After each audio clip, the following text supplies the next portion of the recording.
By almost any valuation metric you look at today, stocks are expensive. In this video, we'll be going over 5 investment strategies or tactics that you can use to help navigate through periods of high stock valuations. Before we begin, if you're new to the channel, take a second to subscribe to gain access to more investing content like this in the future. Now with that, the first piece of advice is to make sure you're setting reasonable expectations for returns on stocks. Historically, US stocks or equities have returned roughly 8 to 10% per year, depending on the period that you're looking at. However, that 8 to 10% per year is over the long term when you're looking at multiple decades, but when you look at the shorter term or less than 10 years, the returns you would get on investing in stocks in the general market, like let's say the S&P 500, vary quite significantly. And one of the main reasons for that is the difference in starting point of market valuations. Now behind me is a graph of the Shiller PE ratio for the S&P 500, which is one metric of market valuation for the general market. You may have seen this graph before, but generally when the Shiller PE ratio is higher,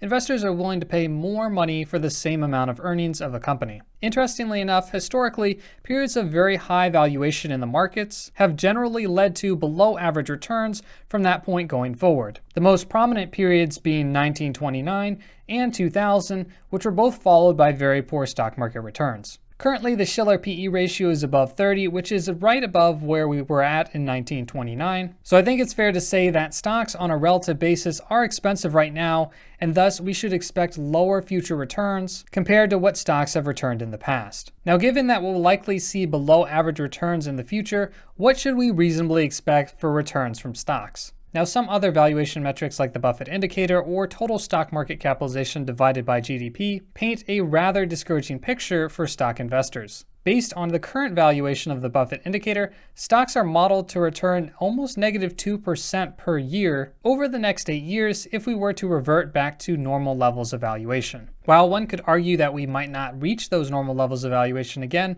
I think it still points to elevated risk in the market and still holds as evidence that we should lower our expectations going forward. From a more institutional perspective, Vanguard publishes their economic and market outlook at the end of each year. In their 2019 outlook going forward, they expect that global stock returns for the next several years are likely to be around 5 to 7% per year. While this is certainly more optimistic than the projection from the Buffett indicator, do note it's significantly less than the roughly almost 13% per year return we've seen from stocks since the last downturn. Overall, the reason why it's important to set reasonable expectations is so that it can help you make more informed decisions about the risk and reward trade-offs of investing in stocks versus other types of investments. And that fits in very well for the second investment strategy for high valuation periods, which is to deleverage and pay down debts. The reason for this is that high valuations reduce the expected return of stocks, but you still have to take on the risk. On the other hand, if you pay down debt, you get a guaranteed risk-free return of whatever the interest rate is on that debt. Now behind me are the average interest rates for credit card balances in the United States, which as you can see are extremely high. Now, if you have any credit card balances at all that you're paying interest on, you really have no business investing at all because paying down these high interest debts should be your number one priority. Now, while it may seem obvious to pay down your high interest credit cards before investing, when the interest rate on your debt gets lower, it can be more of a trade-off decision to be made. On one hand, paying down your debt does still get you that risk-free return of that interest rate. On the other hand, instead of paying down your debt, you could potentially invest it in the stock market and earn a higher rate of return than if you just use that cash to pay down your debts, though this does come with considerably more risk. For instance, if you take a look at the average interest rate for new student loans, it ranges between 5 and around 7.5%. Now, in periods of low or normal market valuations when you might reasonably expect to get an 8 or 10% return, then it might make sense not to aggressively pay down the student loans and instead use that money to invest in the stock market where you're likely to get a higher return. However, periods of high market valuation reduce the expected future return on stocks, meaning its future returns will likely be lower, but still with a high degree of risk. If we use Vanguard's assumption of 5 to 7% returns from stocks over the next several years, then if you had an equivalent student loan with an interest rate between 5 or 7%, it makes more economic sense to simply pay down the debt where you don't have to risk your principal to get the same expected return. Paying down your debt in this period also has the added benefit of improving your financial situation, reducing your total debt balance, and increasing your financial flexibility. Now, it's also possible you may be in a position where you're debt-free, or you've determined that the interest rate on your loans is too low to warrant paying down early. If that's the case, the third strategy you can use is to build up your cash position. Now, I don't mean hoarding physical cash under your mattress or putting it into a Wells Fargo checking account only to get 0.1% interest. Today, there are several investment opportunities that can give you a more competitive yield on your cash and cash-like investments, which can provide a modest return to offset the inflationary holding cost of cash. Those of you who've been around the channel for some time know that I use the Vanguard Prime Money Market Fund for the cash position in my portfolio. This is not a bank account, but a money market mutual fund offered by Vanguard, for which its price is targeted at $1 per share,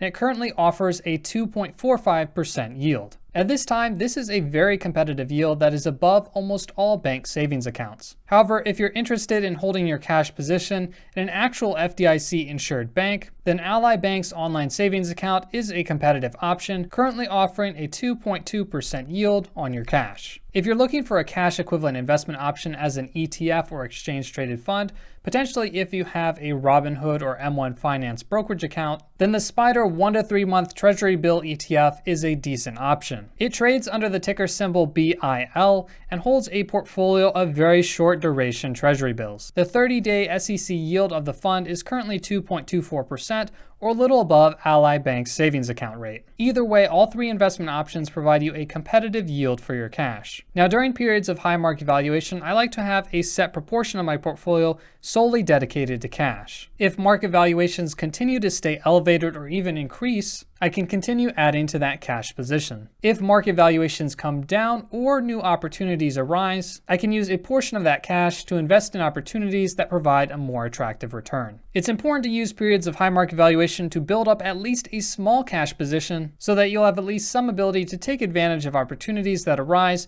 when market valuations revert back to the mean. Now, when it comes to increasing your cash position, I don't mean that you should sell out of all your stocks entirely. However, for the remaining stock component of your portfolio, you might want to consider the fourth investment strategy, which is to focus on value and dividend stocks. Not only do value and dividend stocks have a long-term history of outperforming the market, but they generally perform much more favorably, at least on a relative basis, during periods of high market volatility. For example, take a look at the graph behind me. This graph shows the total return of three subsections of the market.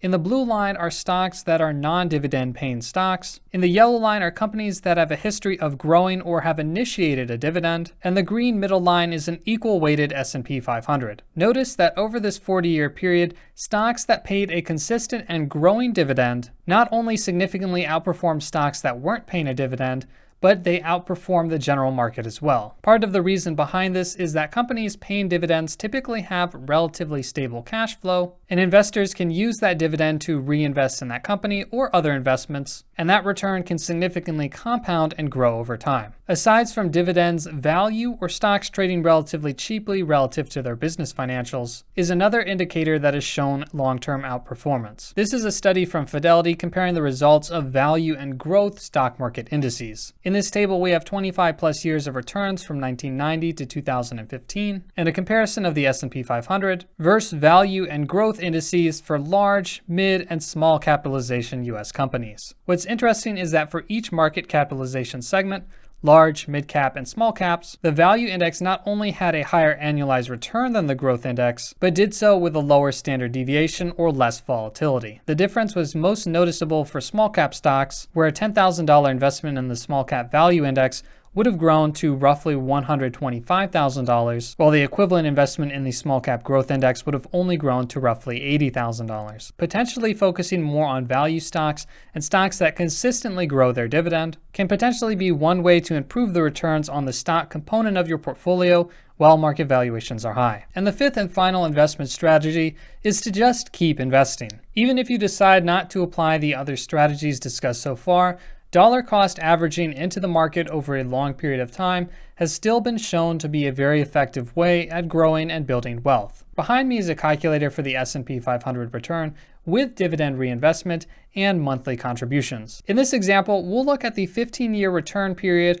following the peak of the dot-com bubble in January of 2000. In this case, if you had started with $10,000 and fully invested that on January 2000. 15 years later, you would have a little over $17,000 after tax for an annualized return of roughly 4%. Now, admittedly, this return is not great, and other asset classes vastly outperformed stocks during this period, including bonds, gold, and real estate. Now, in this example, we didn't have any monthly contributions, but look what happens when we increase that monthly contribution to just $100 per month. By adding that $100 a month contribution, we've invested a total of $18,000 more than we did before, and now our after-tax value of the portfolio is almost at $50,000. Even more importantly is our average annualized return increased from 4% to now 5.8%. This is because dollar cost averaging spreads out the time period over which you take your investments so that it's not as concentrated during the periods of highest market valuation. Had we done a monthly investment of $1,000,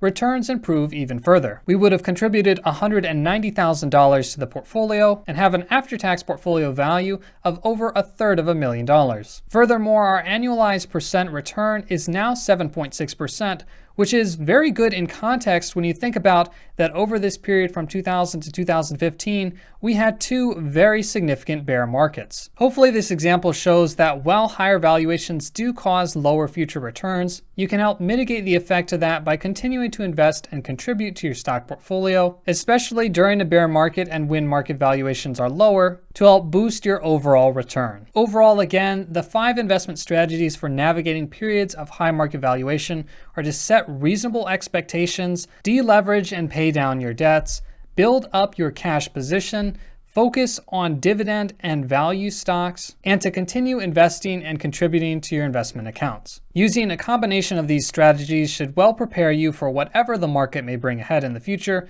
even if we are at lofty valuations. Overall, I hope you enjoyed and got a lot of value out of this video. If you would like more investment strategy related videos like this one, leave a like to let me know.